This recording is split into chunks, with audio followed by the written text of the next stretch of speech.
पद्म पुराण के अनुसार 9 लाख जलचर यानी कि पानी में रहने वाले जीव जंतु, 30 लाख पशु, 20 लाख पेड़ पौधे, 11 लाख कीड़े मकोड़े, 10 लाख पक्षी तथा 4 लाख मानवीय नस्ल यानी कि कुल 84 लाख योनियों का वर्णन मिलता है। शर्म की बात है कि कुदरत के सबसे अच्छे तोहफे का पूरा वो सही इस्तेमाल बहुत कम लोग कर पाते हैं।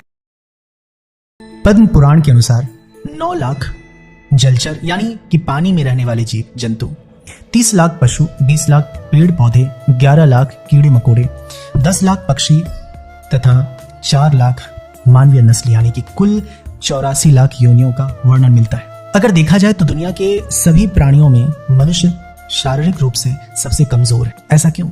इसलिए कि आदमी चिड़िया की तरह उड़ नहीं सकता, तेंदुओं से तेज दौड़ नहीं सकता, एलिगेटर की तरह तैर नहीं सकता और बंदर की तरह पेड़ पर चढ़ नहीं सकता। आदमी की आंखें चील की तरह तेज देख नहीं सकती, ना ही उसके पंजे और दांत जंगली बिल्ली की तरह मजबूत होते हैं।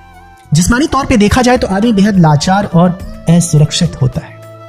वह एक छोटे से कीड़े के काटने से मर सकता है, लेकिन कुदरत बहुत दयालु है। उसने इंसान को जो सबसे बड़ा तोहफा दिया, जो कि किसी प्राणी के पास नहीं है, वह है सोचने की क्षमता। शर्म की बात है कि कुदरत के सबसे अच्छे तोहफे का पूरा वो सही इस्तेमाल बहुत कम लोग कर पाते हैं।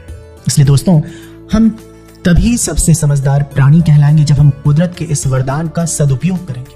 इसलिए पद्म पुराण के अनुसार कुल 84 लाख योनियों में मनुष्य की योनि सर्वश्रेष्ठ बताया गया है। यह बात हमारे आचार्य चाणक्य जी भी कहते हैं। अपने एक श्लोक में उन्होंने जिक्र किया है कि वह कहते हैं, नष्ट हुआ धन फिर से प्राप्त हो सकता है, बिछड़ा हुआ मित्र फिर से मिल सकता है, लेकिन मनुष्य जीवन एक बार नष्ट होने पर फिर से नहीं मिल सकता है। मनुष्य जीवन बेहद दुर्लभ है दोस्त, बेहद दुर्लभ। गोस्वामी तुलसीदास रचित रामचरितमानस तथा कई ग्रंथों में मनुष्य जीवन की महत्ता को दर्शाया गया है। कभी सोचा है आपने मनुष्य जीवन इतना दुर्लभ क्यों?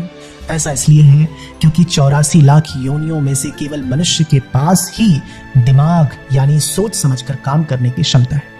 उसे अच्छे बुरे की समझ है, पाप पुण्य में भेद कर सकता है, वह धर्म अधर्म को जानता है। वह मनुष्य ही है जिसे आत्मा परमात्मा का बोध हो सकता है। वह मनुष्य ही है जो संसार के सभी ज्ञान को हासिल कर सकता है। इसलिए साथियों, मैं कहता हूं, अक्सर कहता हूं, आपको मनुष्य जीवन मिला है, हम सबको मिला है।